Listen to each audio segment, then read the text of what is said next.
BT Sport Pods. If you didn't drink, you were in the minority. Zola and Bergkamp were absolute geniuses. Step by step, more and more players came to England. Hi there, welcome to Premier League Storybook with me, Jake Humphrey. This is Chapter 5, The Culture Clash. English football have been doing things the same way for decades. The old school mentality of drinking clubs on days off, fast food breakfasts and hungover cross-country runs.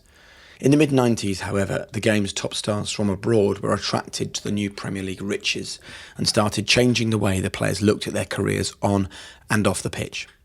I can't wait for you to hear my chat with Jurgen Klinsmann, the World Cup winner who arrived at Tottenham in 1994. But we've spoken to loads of top names around the game at the time to get a feel for this clash of cultures. We'll hear how Ruud Gullit had to be kept away from Chelsea's training ground before signing, and how Arsene Wenger tried to stop Nigel Winterburn's birthday. But first, Steve McManaman grew up in a Liverpool team who'd won it all in the 80s and were faced with continental ideas at the start of the decade. Our initial clash was with Graham Souness. When I say our initial clash, it wasn't necessarily a clash with me. But Graham Souness came in 92, didn't he? And started to bring his own ideas in that he'd incorporated that in Italy, which were all the right ideas. He was just probably ahead of his time, funny enough. Arsene Wenger got all the credit in the end, but actually it was Graham Souness. And he was met with a clash of the older players at Liverpool who were incredibly successful and them not wanting to change because they thought that what they'd done for the previous 10 years and they'd been so successful with meant that they could carry on. And I think that's where you see it, and that's where I saw it initially. So you've got the likes of Ian Rush and Steve McMahon and Ronnie Whelan saying, well, we've done this for the last 10 years. And Graham Souness saying to them, well, this is better for you now. And they're like, well, we've done this forever and we've been incredibly successful, so we want to carry on doing it. And that was the clash. When a lot of foreign players came in, the ideas, I think, were already set at Liverpool when I arrived. They brought their own ideas in and their ideas of what we should do and what you shouldn't do. And I found it even more striking when I went to Real Madrid, going the other way about these different ideas. You know, my initial clash of cultures was with Graham Souness because he'd played abroad and he decided that this was the right thing to do. And it wasn't met as openly as it probably should have been. And it would have been openly met 4 or 5 years later. But it was too early on at Liverpool to change the dynamic. We all know the Chelsea of today as a European conquering cosmopolitan juggernaut. That certainly wasn't the case, though, before the arrival of Glenn Hoddle in 1993, who was shocked to see the facilities at the club's Harlington training ground. Well, when I went in 93, it was very disappointing, I've got to say. I was shocked at the facilities at the time. Nothing like it is today at Chelsea, but I'd left Swindon thinking I was going up the ladder, which I was club-wise, but certainly facilities and to a certain degree as well the squad, technically. Swindon were better, the facilities, the way we played. So I knew very quickly that I had a job on my hands, a big job. The pressure of going to Chelsea was big enough, but they hadn't done that much... they hadn't had much success, I suppose, over the many years, actually. So it was a real challenge for me, a massive challenge. But then once I got in there quickly, the training ground, everything really, the attitude of the players in many ways, the training facilities. I didn't have an office, there wasn't a bath, even one bath in the training ground. No restaurant, as I say, no office. My office was a BT box on the wall. And I put 50p in it, and it come through, and I was putting 50p again, and I remember having a conversation with Ron Atkinson, and he's going, Glenn, what's that pipping noise in the background? And I didn't have the heart to tell him. I was embarrassed to tell him. So that was Chelsea Football Club at that time. Chelsea needed to go to the next level. Hoddle helped the club pull off the incredible feat of signing Ruud Gullit, the former World Player of the Year, who'd captured football's imagination in the colours of AC Milan and Holland. You know, to bring Rudy in, it was a case of keeping him away from the training ground and keeping him away from the old bridge. And the only way I could do it, quite frankly, is I said, look, if we go down to the training ground, there's a lot of building going on. You're going to have to wear a hard hat. And Matthew Harding's stand was being built at the ground. And I said, you're going to have to put a hard hat if we go there. And you don't want your first photo as a Chelsea player. And he hadn't signed. So I said, let's go down to King's Road and we'll have a nice lunch and have a chat about, the future. So fortunately, he went for that one and we got him to sign. And he wasn't overly impressed with the training ground, I've got to say. So transfixed were Chelsea with their incredible signing, they made him manager when Hoddle left for the England job in 1996.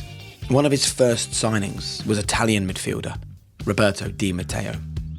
Yeah, I think Italian football in the 90s was probably ahead of the Premier League in terms of physical preparation, tactical preparation, and technical preparation. So certainly when we arrived in the 90s, I think we saw that there was maybe a little bit of a gap between the Serie A and the Premier League, but very quickly the Premier League caught up with it. And when I was managing in the Premier League, they were definitely at the same standard, if not higher, than the Serie A. The biggest influence of all, however, was just a few months away. Arsene Wenger became Arsenal manager in October 1996 to cries of "Arsene who?" from the tabloids. Glenn Hoddle, though, knew different. I worked with Arsene for 3 years. We won the league, we were in Europe, and I saw his philosophy, how he worked. No one knew Arsene Wenger at Arsenal or anywhere else in English football, really. So it was David Dean that actually made the decision on the board to bring him in. And I said he'll be successful wherever he goes. If he ends up in Italy, Spain, wherever, England, he'll be successful. And he went and got him. And the rest is history. But no, Arsene was excellent to work with. Martin Keown was part of the famous Arsenal backline under George Graham, and while he didn't get involved in too many shenanigans, Arsenal were the epitome of the 90s drinking culture. Keown tells us what it was like behind the scenes.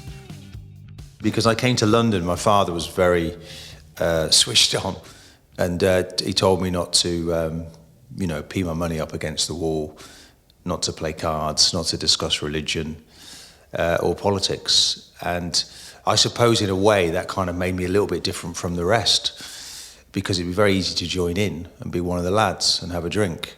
If you didn't drink, you were in the minority. And by the time I finished my career at Arsenal, it was the reverse of that. That's how professional it became. And to be honest, all the players that remained and went through that journey adhered to that because they needed to. Because if you wanted to extend your career, if you wanted to be successful, then basically, as Wenger would say, you're poisoning your blood by drinking alcohol. So don't do it. Anything you can do to be successful, it was all part of that. So we were living, breathing, and eating in the right way by the time Arsene Wenger really got his feet under the table. One of Keown's best memories was trying to go on a night out for Nigel Winterburn's birthday. I remember when we first came, we went to a health club, Henlow Grange. We'd never been before. This was the boss, though. We didn't have a game that weekend. We were playing the following weekend, and he felt it'd be good for the guys to be together, just to train hard, but to also, use the facilities that were there. And I think it was Nigel Winterburn's birthday. And just as he'd come in, it was very early, him and Pat Rice were spending hours looking at tapes. And I went into a room to ask him, could we go out that evening? It was Nigel's birthday. And the boss tore my head off, saying, what is this? You cannot go out. I said, well, look, the boys want to just have a few drinks. Alcohol? Yes, boss, that's what they're looking to do. They sent me in just to. He said, no, I don't. I said, well, look, I'm not asking you, actually. I'm telling you that we're going out. Because if you try and stop that lot from going now, you're going to have a problem. So, yes, okay, but I blame you if they're late. And of course, I couldn't get them out of the pub. I tried hard. I got back to the hotel, I think he said he wanted us back at 10:30, which was quite early. And Pat Rice was in, raised eyebrows, waiting, counting them all in, and blaming me when they were late. So it was difficult, but you couldn't stop. And of course, I think the boss had a zero tolerance for alcohol, but fully expected some of them to be having the occasional drink. But that was the stance he was taking, and that message was being spread right through the group. When did this start then? Ossie Ardiles was the overseas pioneer of the English game when he came to Tottenham in the late 70s.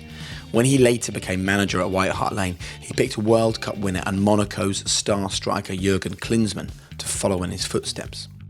Klinsmann was one of the first truly monumental foreign signings that captured the nation's hearts. Let's hear how it happened. So, Jurgen, let's rewind the clock then exactly 30 years. It's 1992. You would have just gone to Monaco from Inter Milan, and the Premier League is just starting. Obviously, here in England, we're all awash with the buzz and the excitement. Were players outside of England aware of this new football league that we'd created? I would say so, yes, because obviously at that time, late 80s, early 90s, the focus was mainly on the Serie A in Italy. So the best players of the world, they were playing there. I'm thinking about Careca, Maradona, Matthäus, Van Basten, Rijkaard, Gullit. All those players were in the Serie A. And then it was noticed. It was noticed that there's a kind of a new approach then in England. I think, over the decades, even in my time, when I was a child growing up, the one league that you watched the most from another country, obviously I was brought up in Germany, was the English league. It was English football. It was Man United, it was Liverpool, those big names in the 70s, 80s. And so when things started to shift a little bit towards England, it was noticed. Now, I personally went on from Inter Milan to AS Monaco to Arsene Wenger, who was my coach then for 2 years, a fantastic time I had there. But it was noticed that something is happening in England, definitely. Interesting. And what was your view of English football then, up until this point? Up to this point, the view was always an exciting view, attacking-minded football, great relationship with the fans, no fences, on the sidelines. So when we saw those images always in Germany when I was growing up, I was a big admirer of Kevin Keegan. He was a bit of my hero. Besides Gerd Müller, obviously. But no, the overall view was always on attractive football, attacking football, high energy in the stadiums. That's what mainly came across to the other countries. Mm. And of course, there was also a big rivalry here, wasn't there, as there is today, between German and English football? That World Cup semi-final of 1990 springs to mind for you. Yeah, and I think that all started obviously with the 1966 World Cup final at Wembley, when Germany was beaten by this questionable goal. Still today. What? No. That goal wasn't questionable. No, but I think, I often said that when I was at Spurs in my days, that English and German football are very similar. It's two nations that love to attack, two nations that love to play attractive football. It's very passionate. The relationship with the fans is very direct, it's very straightforward. And I think even if maybe on both sides, certain people don't want to hear it, but I think we are very similar. I think you're probably right.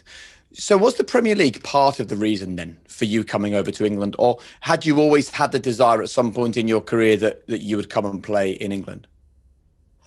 Yeah, for me personally, it was probably not the bigger picture of the Premier League itself that attracted me the most. It was really the personal side of things. Alan Sugar came and we had that talk in Monaco. I came just from the World Cup 94 in the United States. I scored 5 goals at the World Cup. Unfortunately, we lost in the quarterfinals. And then Alan Sugar came and we had this talk, and the manager of Spurs was Ossie Ardiles. And Ossie Ardiles for me was like, what? Ossie Ardiles? We're talking here about one of the most amazing midfielders at his time, also World Cup winner. And I got all excited about the people, really about the people. The way Alan Sugar approached it.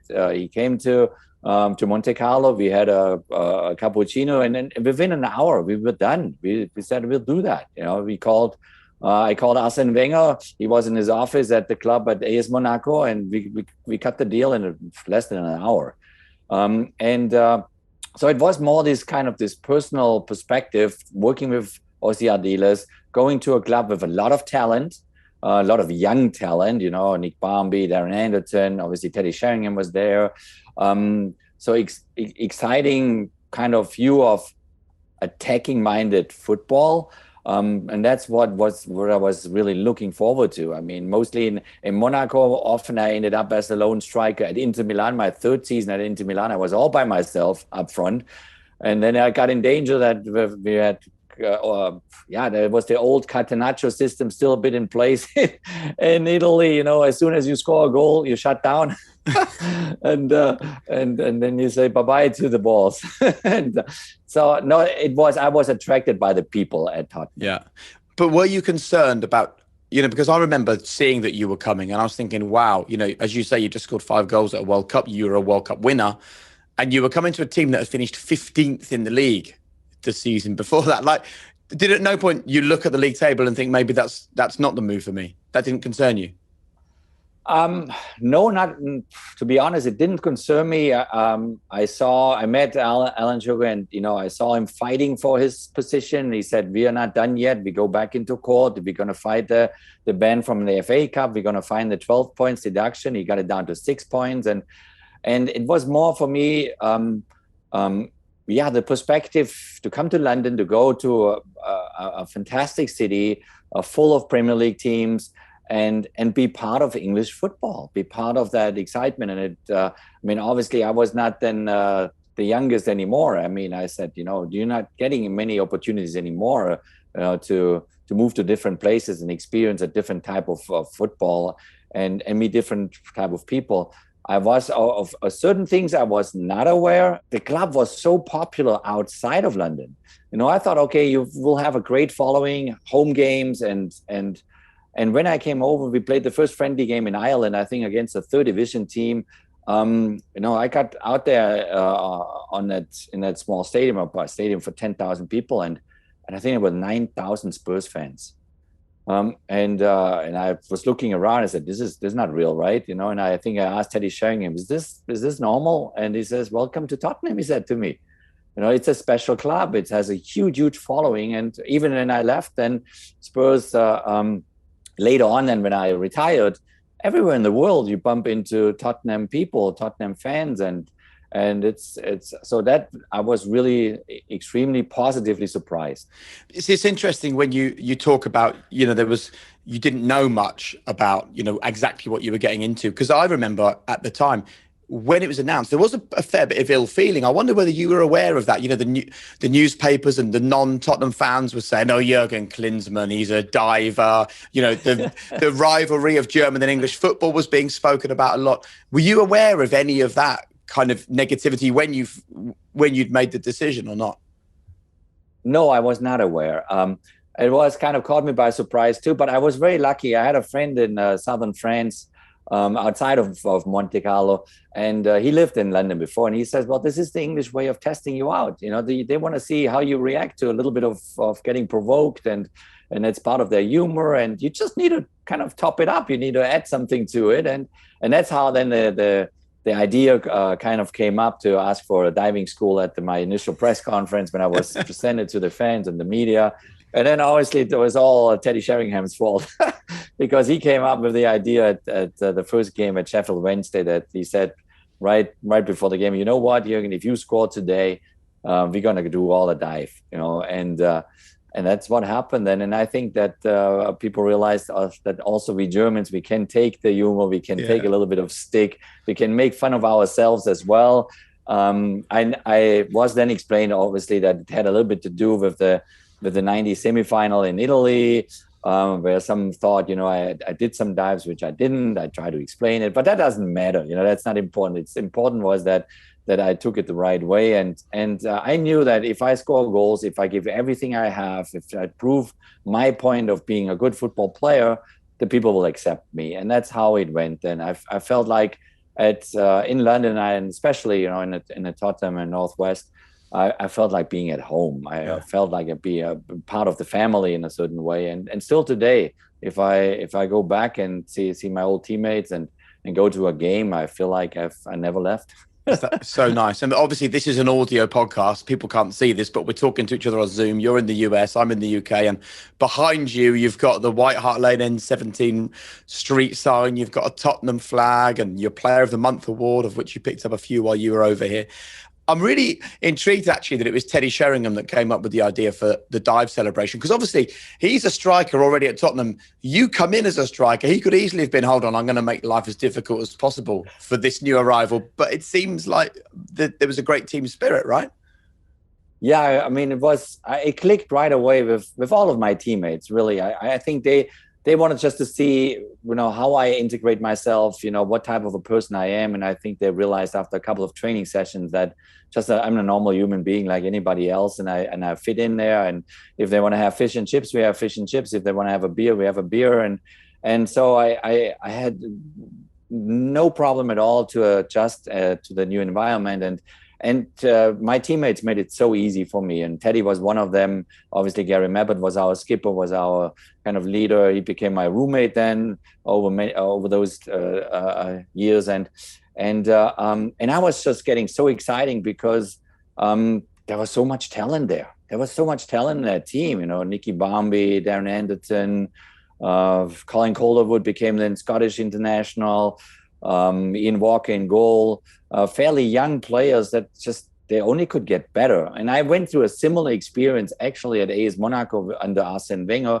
I came to Monaco as almost a bit of an older player, and he gave me the task to guide the younger players. And those younger players in those days in Monaco were Emmanuel Petit, Yuri Djokaev, Lilian Thuram, and they were just barely 21, 22. And Arsene Wenger told me, you got to lead these guys. You got to make them understand what it means to get all the way to the top. And a similar role then happened at Spurs too. And I just had a blast. Amazing. And of course, the Tottenham fans took to you straight away as well. And I think that, they had no issue over your nationality or your history or where you'd played or the competitions you'd won or anything. All they wanted was some amazing flair. And you came into that first game, I remember it, 4-3, late winner. I think that maybe your relationship with the Tottenham fans was maybe sealed from that game. And also maybe your relationship with English football in that moment. You understood what we were about. We understood what you were about. Yeah, and that's going back to what we discussed before. I think we were actually very similar in many ways. We want attractive, attacking football. We want excitement. We want the players to give everything they have on the pitch, and that's what I simply did. And I think obviously it helps when you score right away in the first game and the second game. But I think most importantly, it is that they want to see you give your heart there on the pitch and be a normal person off the pitch. And that was me. So that's why I just felt so comfortable from day one in England. I just thought this is like I grew up there. It's no difference to my German background. And when you speak to English football fans now, and you talk about Jurgen Klinsmann, they talk about the dive celebration. They talk about the goals that you scored. What do you think is the other thing they always mention? Not taking yourself too seriously. I think I think that's important. I think it's a team sport. It's about the club. It's about the team. It's about your environment. It's not about you. And I think that's what the people then understood. I was always curious about the fans, about the people, about my teammates, about what's going on in the club. Also the people that work for the club, and it's you're just part of that special community. And I think that is something that helps me no matter where I go in the world. I was very, very lucky with my career playing in Italy, playing in France, then playing in England, going back again to Germany and ending up in Italy again at the end. Yeah. So it's all those different chapters during my playing days, made me become a different person, Jake, but I would say you become a person that you just learn to take the people the way they are. No matter where. Now I live since more than 20 years in California, and it's very diverse. You have Hispanic people, you have Asian people, you have all colors of people, and you just blend in. You just blend in. You just be one of them, and you take them the way they are. And if they are different, they're different, and you choose your friends and you choose your environment. But that's what really football taught me. And you're totally right about this thing about not taking yourself too seriously, because, you coming over, and this was a period where we were starting to get excited actually about the sort of celebrity aspect of football. And you could have been driving a Ferrari or a Lamborghini or something, but you chose a VW Beetle, which I think told us a lot about you and your personality as well. Do you remember that all the reaction that car got? Were you surprised by that? No, I mean, it was the easiest way to get around London, to be honest, because you cannot go fast anyway. So, I mean, I had during my career, I had a Porsche 911 as well. I have the nice sports cars, but the Beetle was always with me because it's just going from A to B. And this is how I always looked at things. I need a car to get from A to B. And if it's a sports car, great, but if it's a Beetle, no problem at all. And London was for me a little bit problematic because I had to learn to drive on the left side, obviously. And I just kind of stick to myself and just told myself always when I drove out to the training ground, just follow the cars in front of you.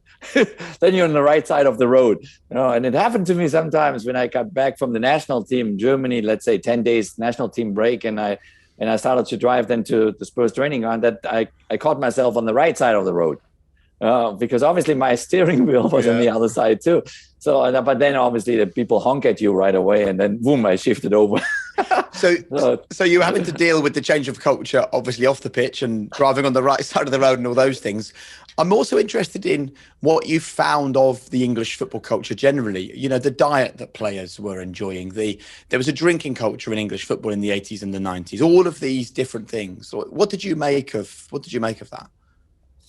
Well, I was lucky. I had 2 experiences before that. I was in Italy for 3 years, where the diet and the way they drink is very, very different. Obviously, Mediterranean, Italian, for them, the food is everything. And so, and then I had Arsene Wenger for 2 years at Monaco. And I tell you that in the early 90s, he had already a nutritionist with the team.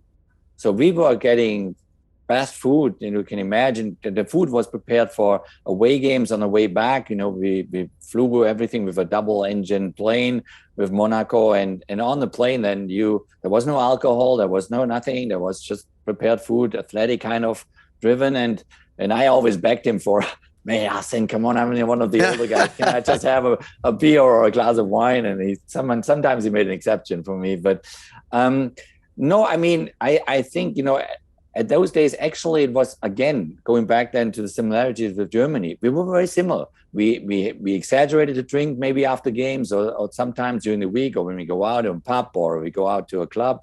And I experienced that, obviously, in England too. But I think then in those 90s, then step by step, kind of international coaches came into the Premier League. And they, step by step, it's not happening overnight, obviously, but step by step, they change the awareness of certain things. They brought in the idea maybe to go into a training camp, to go into a hotel the night before a home game, which I really hated. I love the English way. You drive directly to the stadium, you get the job done. For me, that was the maximum because I could sleep at home, I could have my breakfast at home, and then step by step, I roll towards White Hart Lane. And for me, it was exciting because you feel then the people walking to the stadium, going to the stadium, and you just drive through the crowd then at the end, an hour and a half before the game. And it gives you an enormous amount of energy. But obviously, with all the international managers coming into the Premier League, then it changed step by step. And it's a science. It's a science, managers, they have staffs around the team of so many different departments, the nutritional department, the scouting department, the data department, the fitness department. You run probably 50, 60, 70 people outside of the 25 players that you actually have to look after. So the workload for a manager today is a completely different one. And one of the main characteristics a manager has to have today is communication skills, first and foremost, but also organizational skills to empower people to do actually their job, to whatever, if it's your assistant coaches, give them specific tasks, or if it's all the logistics on the side of things, and you become more of a business manager at the end of the day than actually a football manager like it was in the early 90s. So what was let's talk then about Ossie Ardiles, who was your first manager in the Premier League. I mean, he was, famed for brilliant attacking football. I'm sure it was a dream for you as a striker to play in that team, wasn't it? And this was in the days when the manager's job was different. Yeah, I mean, he had the idea to really play so attacking that we were a little bit messed up in the back, and we always conceded more goals than we scored. We try to catch up in front, but in the back, but it was not so bad. We did a lot of individual mistakes. I think, throughout the year we would have fixed them step by step. I think Ossie would have been fine staying on board, but then Alan Sugar made the decision to let him go and bring in Jerry Francis. And to be honest, Jerry didn't do much different to Ossie in a way. Also great personality, wonderful person. But what he did, he stabilized the back line. He just said, this is my back four now. No matter how the next couple of games go, they stay the same back four. And that over a couple of weeks gave it a bit more stability. We started to get results. We started to make the points that we needed.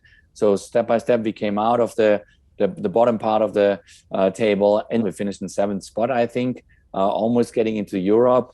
And we finished in the semi-final of the FA Cup, which Alan Sugar made it possible to get into the FA Cup.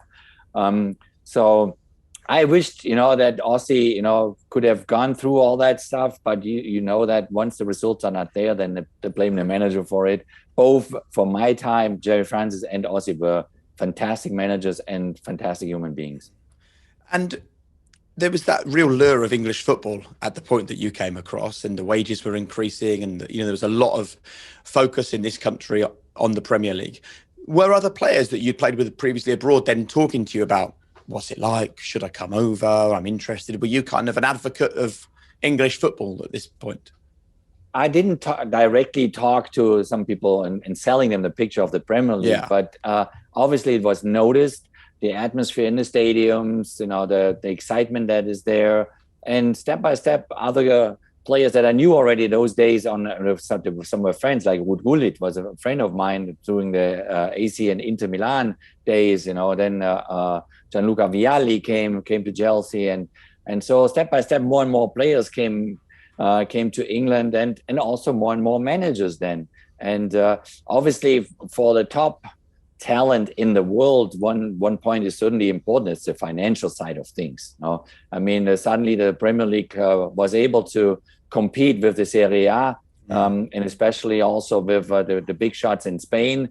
That word got out there, and more and more people then looked at England as a very, very serious option. I think maybe it was you coming over, but not just you coming over to English football, but coming over to English football and changing perceptions about foreign players. I mean, I remember there was a Guardian journalist, I don't know whether you remember this, but he wrote a piece called Why I Hate Jurgen Klinsmann. 2 months later, he revised it to Why I Love Jurgen Klinsmann. And then, of course, you won the Football Writers Footballer of the Year award, and we can talk about what that meant to you in a moment. But I just think that, maybe the fact that Gullit and Bergkamp and Zola and Vialli and all these other players then came after you'd not just arrived, but arrived and been welcomed and been loved. I wonder whether you feel like you were perhaps one of the pioneers of changing this culture of English football to being so accepting and embracing of foreign talent. I mean, Jake, certainly I didn't realize that in those days. I was just going with the flow and trying to do my best. Looking back then, after you stopped your career and you saw then, okay, how many players came then a year, 2 years, 3 years after you, it makes you happy. It makes you smile. I mean, I got a lot of compliments throughout my time in England from teachers that the German language is now more requested in the school system. They would like to see, how difficult it is to learn the language. Also from a social point of view, I think really that people looked at each other in a far more relaxed way. I mean, there's no doubt, Jake, that, there was a horrible First and Second World War, and that creates an image of a nation. It creates an image of the people of that nation.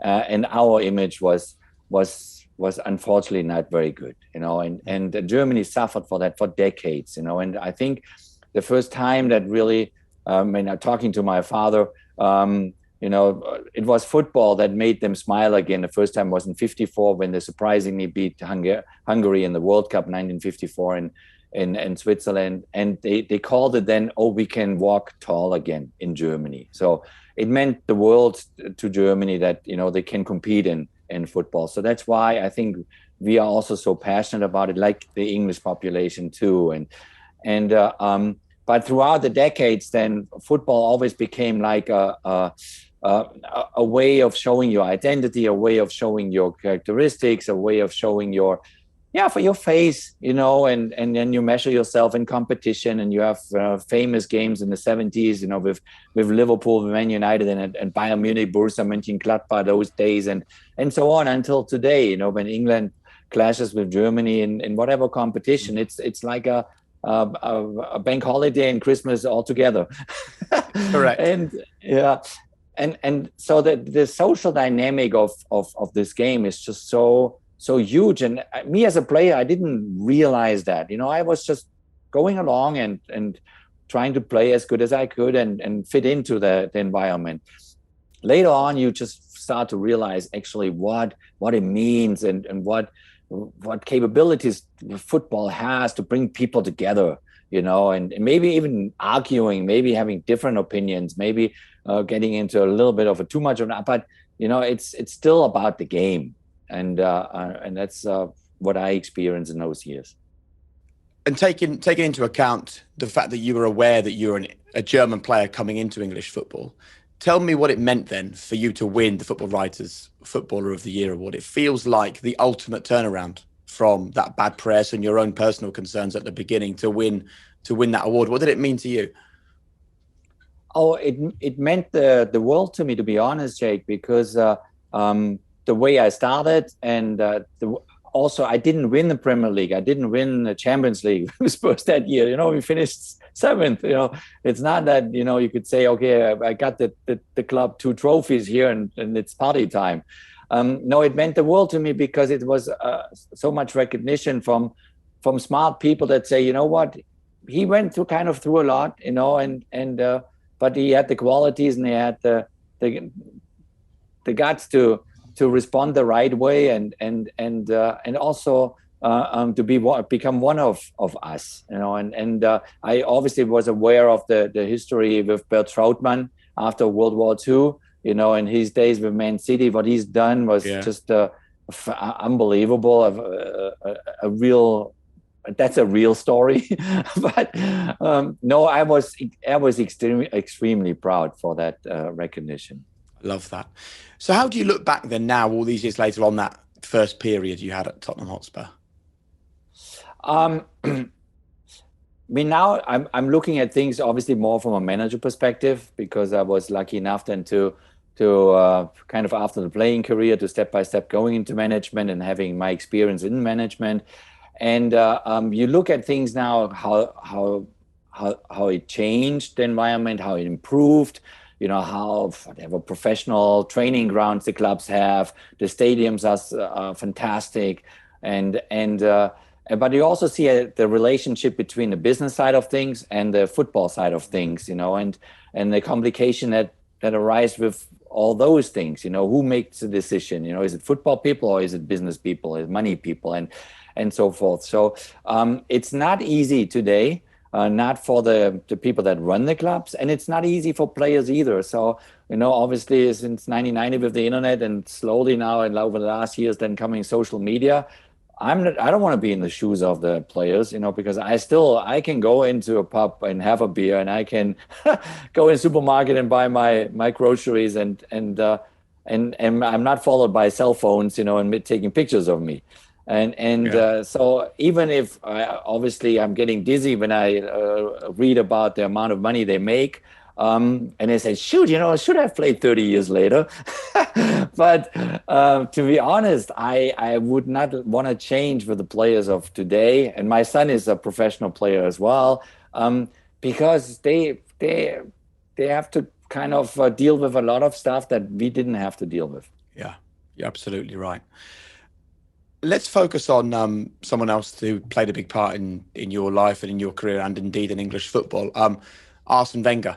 He's still looked on, I think, as having helped to revolutionise the game in this country on and off the pitch. No one had even heard of Arsene Wenger, Jurgen, when he came to English football in the 90s. But of course, you worked with him in Monaco. So when you heard that this unknown to us had joined one of the biggest clubs in England, did you instinctively know that he would have a big impact on the English game, or did it surprise you just how amazingly he did? No, it didn't surprise me at all how amazingly he did. He simply just chose the wrong club, you know. No, jokes aside. No, I mean, I met Arsene Wenger and I worked those 2 years with him. We reached the semifinals in the Champions League. In my second year with AS Monaco, we lost in the semifinal at AC Milan against a great team then. But he was so knowledgeable already at those days. That I knew that no matter what teams he will take over in the future time, if he stays in France, or if he went then for 2 years to Japan, and then from Japan then he came over to the Premier League. I saw in him a extremely intelligent person, a person that always foresees certain things, how they develop, always curious. Is constantly learning and still learning today. You know, I still have a very good relationship with him today, as he is the technical director of FIFA at the moment. So I was not surprised at all. I mean, we often met up and we talked about his time at Arsenal and what he had to deal with once they wanted to build the stadium. You know, they had to reduce his the payroll basically. So we knew that it's going to be difficult to win the championship again because he doesn't have the same resources as the other big clubs have. And but he's just a gentleman, very intellectual, very knowledgeable, very intelligent, and very passionate as well. And have you ever spoken to him about how he found the change in culture coming over to English football? Yeah, we did here and there. Yeah. And I think he was extremely smart because he was already ahead of his time. And for people that are ahead of their time, it's very difficult to kind of slow down the changes they want to do. You know, I mean, I made a couple of mistakes in my managerial kind of time at certain places, maybe at Bayern Munich, where I was a year. I wanted to do too many things right away. And I didn't have the patience. And I think that, if you want to introduce change, if you want to do certain things differently, the timing plays a really crucial role. I think that's where Arsene Wenger did a fantastic job at Arsenal, and where especially Jurgen Klopp is doing an outstanding job since 6 years at Liverpool, 6-7 years, because he's also full of ideas. He's always thinking about, you know, what's next? You know, what can we do for the players, for the club, for it? And you have to slow yourself down and you have to adjust to the tempo of your people, of that specific environment. And that's what both do really, really well. You know, they might have other things kind of already in the back of their minds, but they wait with it because they say, you know, first of all, now we do this. So they prioritize the things the right way. And Arsene Wenger always prioritized things correctly. It's a good point you make there, actually. And when you look back on foreign visitors coming in and having an impact in English football, whether it is Jurgen Klopp now at Liverpool, Arsene at Arsenal, you at Tottenham, it's the people that make the effort to understand the fans and the club. They're the ones that have the impact, aren't they? The ones that can emotionally connect, not just on a football level, but get to people's hearts, not just their heads. Oh, you're absolutely right, Jake. I mean, you as a manager, when you go into a new place, you have to figure out how the people think there, how the club works. So you have to kind of put a lot of time and effort into evaluate and into meeting the people, and then pick up their rhythm, pick up their way of doing things, and then go from there. You know, then when you once have it figured out and you know the people good enough, then maybe it's time now to make this or that change, but not before that. The only problem with that is, Jake, that the managers are not giving often the time. There are a lot of, I would say maybe as an example, we can take David Moyes. For me, David Moyes was absolutely the right choice for Man United. Absolutely right. but you got to give him 2-3 years. Or Andrea Pirlo was just recently at Juventus 3 years ago. They asked him for change the club, kind of introduce a more attacking style of football, more entertaining style of football, and he had it all sorted out. He wrote even his final assignment of the coaching license for about that, and boom, he won even 2 cups in that first year, but it was not enough for Juventus, and they fired him after year 1 by introducing all those changes right away instead of just take your time to do that. And so this is that's the other side of the problem is, can you really get the time and then, make your changes that you want to make? And of course, you then made an emotional return to Tottenham, didn't you, in the 97-98 season? Can you explain how that move came about?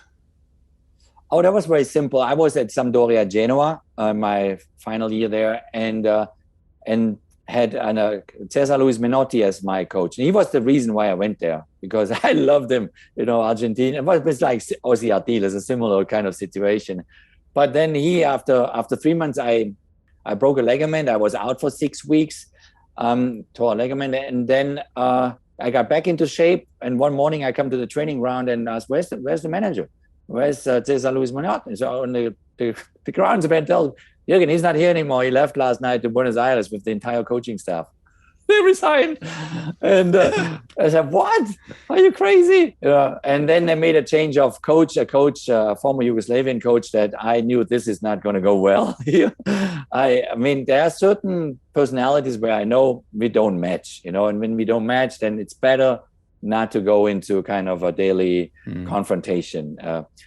So after 5-6 months, then right before Christmas, I asked the club owner if he would release me if I get him a team. It pays a little bit of a transfer fee. I mean, I was I don't know, 33 already, 32, 33, and he was fantastic, the president there at Genoa.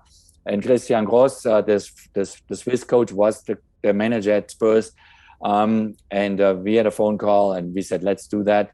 Spurs was in trouble. They were second off the bottom. I was in trouble because I want to go into the World Cup 98 in France on top of my game. And so it worked well. And we helped each other out.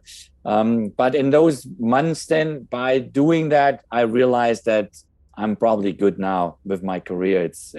We had our son was born 8 months prior to that in Munich still when I played for Bayern Munich. And I just felt like it's time for the family. It's nice. And actually, there's a nice bit of poetry about that return to Tottenham, because not only did you score, some vital goals that saved them from relegation. I'm thinking of those 4 goals you scored when you beat Wimbledon 6-2, crucial day that day.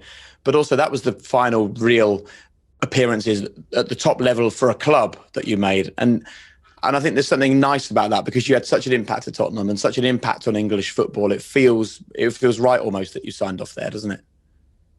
Yeah, and I felt like, and I was not on top of my game anymore. I think that I probably peaked in 94, 95, 96.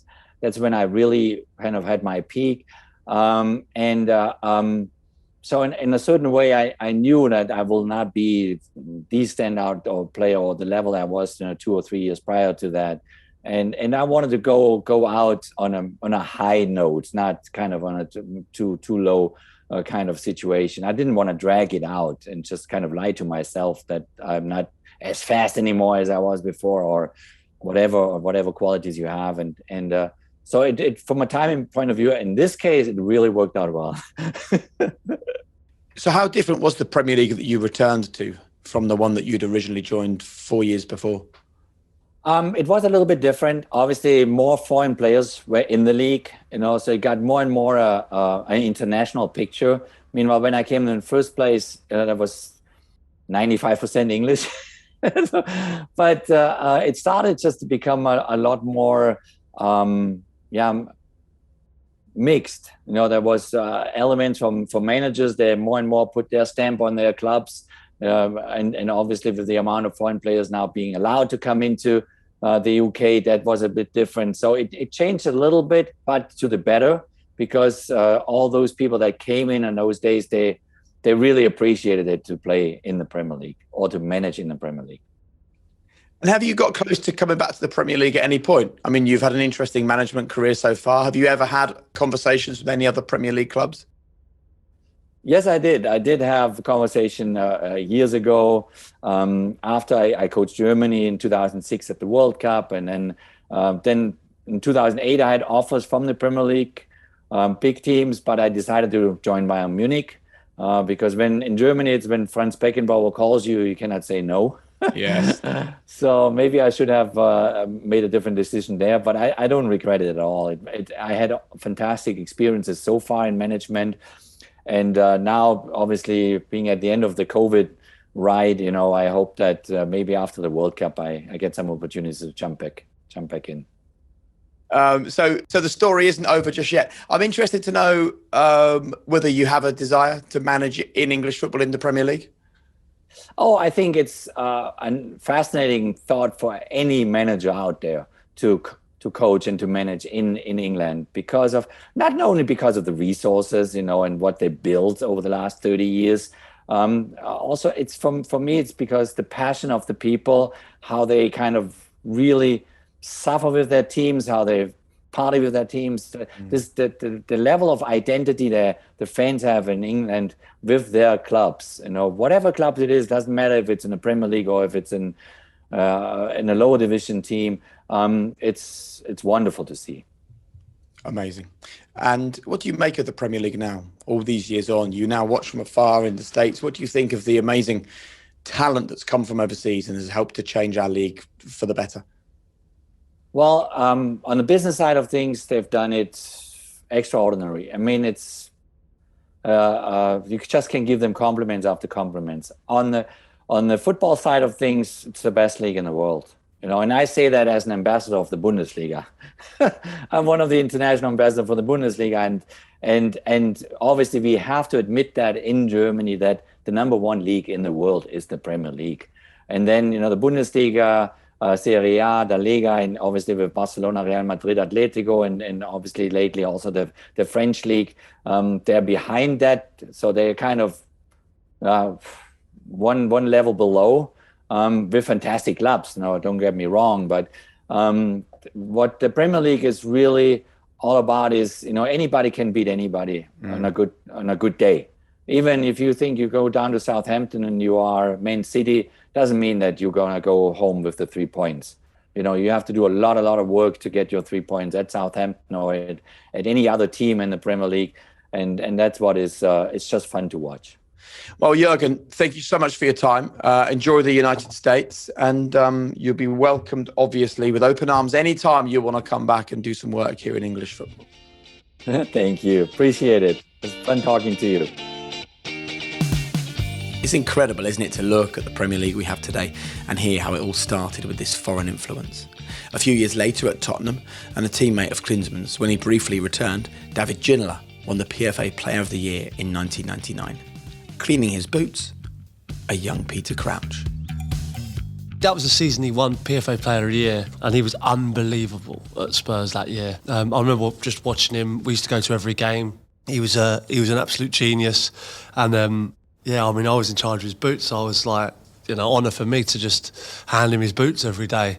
I got in a bit of trouble because I was just putting loads of polish all over the Nike sign, and Nike got in touch and weren't too pleased with that. But I felt it was down to me really that he won Player of the Year because I was on his boots. But absolute joy to watch. Certainly when I was a kid, it was very rare. You didn't see many foreign players, so you grew up with the culture. It was very English culture, really British culture. So then when these players came over, things changed, and I was in the youth team at Tottenham and just learning and watching exactly what they're doing, and it helped no end. I think you speak to Ashley Cole, for instance, who came through at Arsenal, watching those, Bergkamp, Henry, Vieira, Wenger, even, the effect that I had on him and how he changed his methods and stuff, and it was just so beneficial to all of us really to see players like that at the top of their game and how professional they were and how much that probably helped us. So, after this influx of Premier League foreign stars, who is the greatest of all time? A couple are left in no doubt. Thierry Henry, I think he's by far the best. I think we've had some incredible talent over here.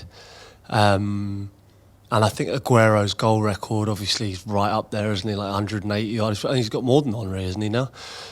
But what Henry's influence on Arsenal, on the Premier League, at a time when, I think it was all quite new. I think Zola was part of that sort of inspirational sort of generation. Bergkamp, Cantona. I think those players, certainly those four were the best that I've ever seen. And probably just of personal preference, the four that I enjoyed watching the most. Zola and Bergkamp were absolute geniuses. Like, I absolutely loved watching both of them. But just for everything, goals, assists, just pace, skill, power, finishing. He had absolutely everything. I don't think you can beat Thierry Henry. Michael Owen saw Henry as his first challenge to the Premier League Golden Boot. I think that's quite an easy answer. Thierry Henry. Very few players in my lifetime I've looked at and thought, uh-oh, I can't. I've always had dreams of being the best player in the world, scoring as many goals, winning the Golden Boots, winning World Cups, winning leagues, or whatever it was. And there's once or twice I've looked at a player and thought, wow, if that's the level, you can give up on your dream of being the best player. We'll hear much, much more from Michael Owen next time. Chapter 6 is The Boy Wonder. BT Sport Pods.